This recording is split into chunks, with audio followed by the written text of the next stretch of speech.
এখনো তারা বিভিন্ন চেহারায় বিভিন্ন রূপে হয় ঘাপটি মেরে আছে, না হয় গিরগিটির মতো নিজের রূপটি পাল্টিয়েছে। যারা চায় না এই অভ্যুত্থানটি টিকে থাকুক। কিছুগুলো অন্যায় যেমন আছে, এটা সত্যি, কিছু জায়গায় যৌক্তিকতাও আছে, এটাও সত্যি। প্রত্যেক সপ্তাহের শনিবার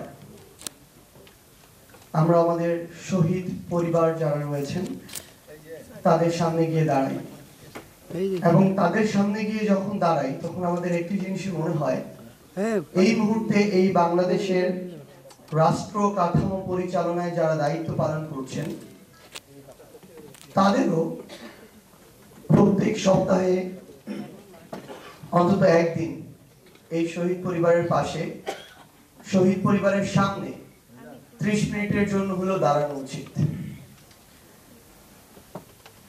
আজকের এই বাংলাদেশে দাঁড়িয়ে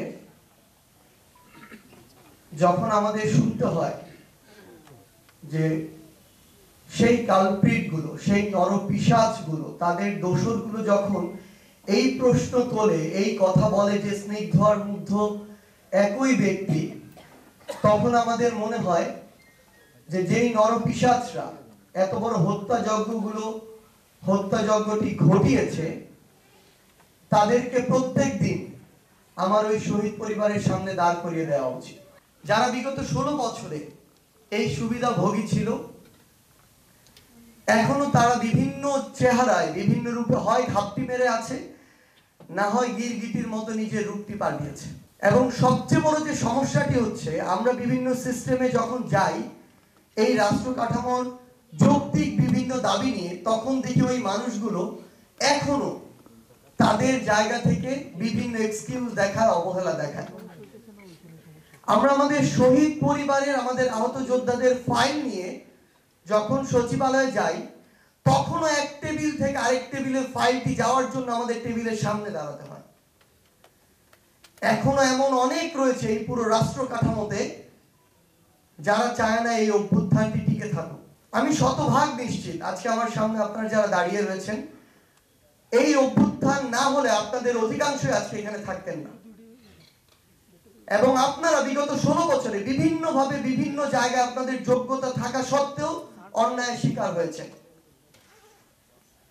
এমন রাষ্ট্র ব্যবস্থা বিগত 16 বছরে এই বাংলাদেশে বিভিন্ন সময়ে বিভিন্ন ভাবে পরিচালিত হয়েছে। কিন্তু সবচেয়ে কষ্টের কথা হচ্ছে, এই অভ্যুত্থানের পরেও এখনো বিভিন্ন ভাবে ওই একই বৈষম্যগুলো বিভিন্ন জায়গায় আমরা দেখতে পাচ্ছি। এখনো যদি আগের মতো আমরা এসব ফ্যাসিস্টদেরকে কিংবা এমন বিভিন্ন বাধাকে ফেস করতে আমাদের জায়গা থেকে ভয় পাই, বিব্রত হই, বিশ্বাস করুন যেই বাংলাদেশের স্বপ্ন আমরা দেখছি সেই বাংলাদেশ আমরা কখনো প্রত্যাশা করতে পারি না, সেই বাংলাদেশ কখনো হবে না। এবং আপনারা যদি এখন আপনাদের জায়গা থেকে আজকে পুরো বাংলাদেশের জাতীয় বিশ্ববিদ্যালয়ে যারা প্রতিনিধিত্ব করেন, আপনারা এখানে রয়েছেন, আমাদের সম্মানিত শিক্ষকবৃন্দ, বিভিন্ন গুরুত্বপূর্ণ শিক্ষা প্রতিষ্ঠানের প্রধান বৃন্দ এখানে রয়েছেন, আপনাদের কাছে বিনয়ের সাথে একটি বিষয় অনুরোধ করতে চাই। আমার এই শহীদ ভাইদের কথা মাথায় রেখে, আমার এই অর্ধলক্ষ রক্তাক্ত আহত যোদ্ধাদের কথা মাথায় রেখে অনুগ্রহ করে সামনে যত অযৌক্তিক বাধা আসবে, সে যে নামে আসুক, যেই ব্যানারে আসুক, যেই ব্যক্তির মাধ্যমে আসুক, দয়া করে আপনারা আপনাদের জায়গা থেকে সর্বোচ্চ প্রতিবাদটুকু করবেন এবং যৌক্তিক দাবির সাথে আপনাদের অবস্থান যেন সবসময় থাকে। আমরা যেমন আমাদের জায়গা থেকে কখনোই মব জাস্টিস সমর্থন করি না। যদি এমনটি হয় যে আসলেই কেউ ওই বিষয়টির জন্য দায়ী, আমরা চাই যৌক্তিক উপায়ে আইনগত প্রক্রিয়ার মাধ্যমে তার অপসারণ হোক। কিন্তু বাংলাদেশে তো আমাদের অনেক সম্মানিত শিক্ষক রয়েছেন, জাতীয় বিশ্ববিদ্যালয়ে অসংখ্য শিক্ষক রয়েছেন, সবার বিরুদ্ধে কি এটি হয়েছে? তাহলে যে অল্প কিছু মানুষের বিরুদ্ধে এটি হয়েছে, কিছুগুলো অন্যায় যেমন আছে, এটা সত্যি, কিছু জায়গায় যৌক্তিকতাও আছে, এটাও সত্যি।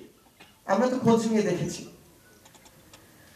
আমরা যেন আমাদের জায়গাটা, আমাদের এই জায়গায়, এই সম্মানিত, সবচেয়ে সম্মানিত পেশা আমার জায়গা থেকে হচ্ছে আমাদের শিক্ষকতা পেশা, এই পেশাটাকে যেন আমরা রাজনীতির সাথে সম্পৃক্ত না করে ফেলি।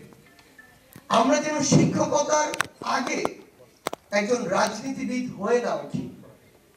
আমরা যেন ভবিষ্যতে যেই সরকারি ক্ষমতায় আসুক না কেন আমাদের এই সম্মানের জায়গাটিকে প্রশ্নবিদ্ধ হওয়ার পথ না খুলে দেয়।